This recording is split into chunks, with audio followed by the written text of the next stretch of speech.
정치 문제 중심으로 아주 복잡한 문제를 알기 쉽게 설명해 주실 예정이십니다. 우리 박성문 전 위원님께 큰 함성 부탁드리겠습니다. 안녕하십니까. 지금 한국과 일본 간의 이 무역 문제가 심각하게 치닫고 있습니다.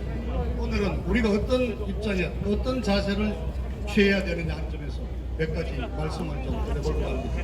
딱 20일 됐습니다. 일본이 우리나라의 세계 1위를 차지하고 있는 품목, 반도체, 그리고 휴대폰, 여기에 들어가는 핵심 소재 세 가지의 화공약품에 대해서 수출 규제를 발표한 지가 딱 오늘로 20일째입니다.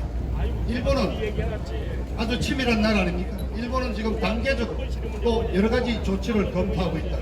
아마 8월 중에 무역 수출입에서 특혜를 주는 화이트 리스트에서 대한민국을 배제한다고 합니다. 그렇게 되면은 아마 9월 1일자로 발효가 되는 화이트 리스트 배제에 따라서 1160여 개 되는 부품, 소재, 원자재 이런 것들이 수출 규제, 허가를 받는 품목으로 지정이 됩니다.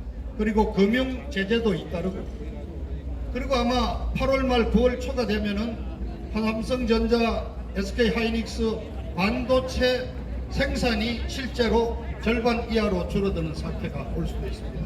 그래서 일본에 우리나라에 맡긴 은행에 빌려간 단기 외채 3년짜리 만기 외채가 만기가 되면은 연장하지 않고 회수해 가면서 자칫하면은 9월 중에 제2의 IMF가 오는 거 아니냐는 상당한 심각한 경제 위기가 지금 예고가 되고 있습니다. 그런데 여러분, 지금 이 정부, 문재인 좌파 정부의 대응 방식은 뭡니까?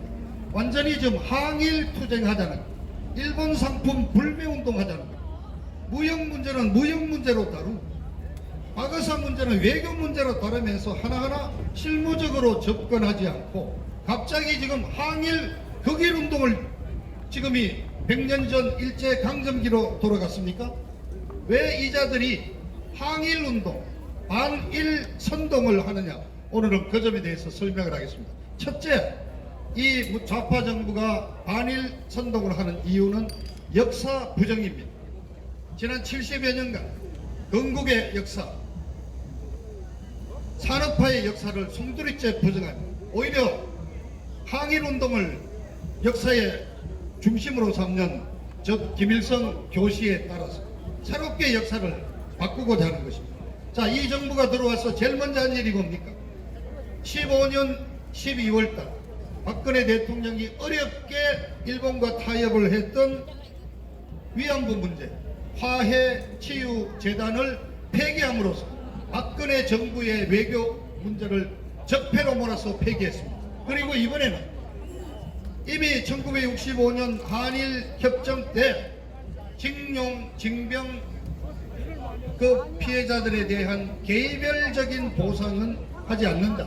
그 대신 정부가 일괄 보상을 받는 거로 한다는 그 조약을 완전히 뒤집는 대법원 판결, 징용 문제에 대해서 개별 청구권을 인정해주는 판결을 내렸습니다. 따지고 말하면 54년 전입니까? 박정희 대통령의 한일 협정 자체를 무시하는 겁니다. 그래서 지난 70년에 새로운 역사를 써고자 하는 그런 인식의 출발입니다. 두 번째는 한미일 삼각 안보 동맹을 지금 깨뜨리려 하는 것입니다. 실제 한국과 일본 사이에는 군사 동맹은 아닙니다. 정확히. 그러나 한미 상호 안보조약 그리고 미일 안보 조약을 통해서 미국을 매개체로 해서 한미일 삼각 안보 동맹을 유지해왔고, 이러한 동맹의 토대 위에서 지난 70년간 우리는 북한과 전쟁이 없이 평화를 유지하면서 그 눈부신 경제 성장으로 세계 10대 경제 대국으로 성장할 수 있습니다. 이것을 또 얘들이 부인하는 것입니다. 세 번째는 뭐냐? 어디 갔어요? 일본 사람들에게 책임을 돌려서 이 정부가 지난 2년간 저지른 경제 실정을 모조리 일본으로 책임 전가하기 위해서 하는 것입니다. 최저임금을 올려서 자영업자들이 지금 몰락하고 기업을 조져서 경제성장이 지금 2%도 안 되는 상황까지 떨어졌는데 이 책임을 일본에게 돌리겠다는 그러한 꼼수가 있는 것입니다. 그리고 마지막으로 중요한 것이 뭐냐? 내년 총선을 겨냥한 총선 전략입니다. 자, 문재인 정부를 따라서 반일을 하면은 따라하면은 반일인데 문재인 정부를 비판하면 친일이라고.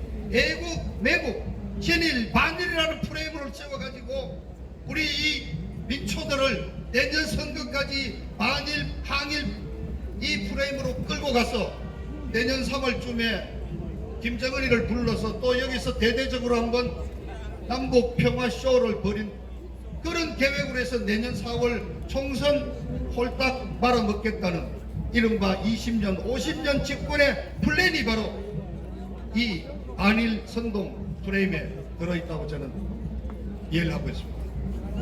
자, 그런데 이틀 전 청와대에서 5당 대표를 불러서 회의를 했는데 자유한국당의 황교안 대표가 갔습니다. 그 자리 과연 제1야당 대표가 가야 될 자리인지 정말 한번 심사숙고해야 되는데 갔습니다. 그 가서 무슨 얘기했습니까? 제대로 된 야당의 목소리를 낸다면은 윤석열이 검찰총장 임명 안 된다. 정경두 국방장관 해임해라. 이번 이 한일 갈등을 불러온 외교라인 전면 교체해라. 이런 얘기를 할 수 있어야 되는데 문재인이가 바로 그 전날 윤석열이 임명 강행해버렸죠. 이미 김 다 빼버렸고. 그 무슨 얘기했습니까? 결론은 합의문에 공동 발표문에 합의를 해주고 왔지 않습니까? 합의문의 첫째가 뭡니까? 일본이 취하고 있는 경제 조치는 우리에 대한 보복 조치로 세계 국제무예 질서에 반하는 것이다. 그래서 초당적으로 협력을 한다. 아니 자유한국당이 좀 초당적으로 이 좌빨 정부의 반일 항일 운동에 참여하겠다는 얘기 아닙니까? 안 됩니다. 아까 말씀드렸지 않습니까? 선거 프레임이라고. 내년 선거를 치를 때 야당이 할 수 있는 것은 이 정부 3년 집권차에서 실정을 공격하고 한일 프레임을 공격하고 외교 실패를 규탄하고 이렇게 해야 되는데 아니 초당적으로 협자기로 약속해버렸단 말입니다. 그러면은 내년 총선에서 뭐를 갖고 이슈로 삼아서 정부 여당을 공격할 것이냐 말입니다. 이것이 모범생 한계인가? 아니면은 정치 아마추어의 한계일까요? 아니면 지금 자유한국당이 처한 그 한계일까요? 정말 안타깝습니다. 여러분 그동안 황교안이를 지지하던 많은 보수 유튜버들이 지금 비판하고 있는 입장을 보셔서 자 마지막으로 이제 한 말씀 드리겠습니다. 자 우리가 하고 있는 이 종북 좌파들과의 싸움은 간단한 싸움이 아닙니다. 이자들은 87년만 기준으로 해도 최소한 30년을 치밀한 기획과 업무 끝에 대통령을 탄핵시키고 정권을 찬탈하고 지금 20년, 50년 집권을 외치고 있습니다. 정말 이 싸움에서는 죽기 아니면 살기의 싸움으로 나가야 됩니다. 이렇게 정체성이 분명하지 않는 황교안 대표로도 좀 부족하다 하는 그런 여러 가지 느낌을 갖습니다. 그래서 여러분 저는 몇 번 얘기했습니다. 자유한국당 중심으로 뭉쳐야 합니다. 자유한국당만이 아닙니다. 자유한국당을 중심으로 우리 지난 3년간 아스팔트에서 자라난 이 태극기 세력, 여기에 젊은 세력, 그리고 의원 숫자는 2명이지만은 박 대통령에 대한 그 열정과 충성심은 누구보다도 강력한 우리 공화당도 합치고 보수가 합쳐서 최소한 일당이 하나의 정당이 안 된다면은 후보를 단일화하고 후보를 조정하는 그런 정도의 통합이 있어야만 내년 총선을 대비할 수 있다는 말씀을 드립니다. 바로 그런 점에서 다가오는 8월 15일 우리 태극기 우리 세력들도 정말 다 같이 모여서 바로 이 당기구에서 시작된 태극기 집회의 본산인 이곳 대학문 시청 광장에서 100만 명이 나와서 문재인 정부 타도의 깃발을